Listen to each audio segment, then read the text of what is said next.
AP హైకోర్టులో మాజీ మంత్రి అంబటి రాంబాబు లంచ్ మోషన్ పిటిషన్లు దాఖలు చేశారు. గుంటూరు జిల్లా పరిధిలో నమోదైన 2 కేసులు క్వాష్ చేయాలని అంబటి కోరారు. ఇప్పుడు కేవలం 7,999 కే అప్ టు 10 kgs వరకు బరువు తగ్గి అధిక బరువు నుంచి వచ్చే ప్రధాన సమస్యలను దూరం చేసుకోండి.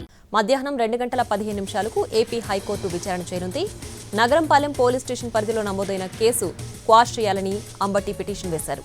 ఈ కేసులో ఇప్పటికే ఛార్జ్షీట్ దాఖలు చేసినట్లు ప్రభుత్వం కోర్టుకు తెలిపింది. ఏపీ హైకోర్టులో మాజీ మంత్రి అంబటి రాంబాబు లంచ్ మోషన్ పిటిషన్లు దాఖలు చేశారు. గుంటూరు జిల్లా పరిధిలో నమోదైన 2 కేసులు క్వాష్ చేయాలని అంబటి కోరారు. మధ్యాహ్నం 2:15 ఏపీ హైకోర్టు విచారణ చేయనుంది. నగరంపాలెం పోలీస్ స్టేషన్ పరిధిలో నమోదైన కేసు క్వాష్ చేయాలని అంబటి పిటిషన్ వేశారు. ఈ కేసులో ఇప్పటికే ఛార్జ్షీట్ దాఖలు చేసినట్లు ప్రభుత్వం కోర్టుకు తెలిపింది.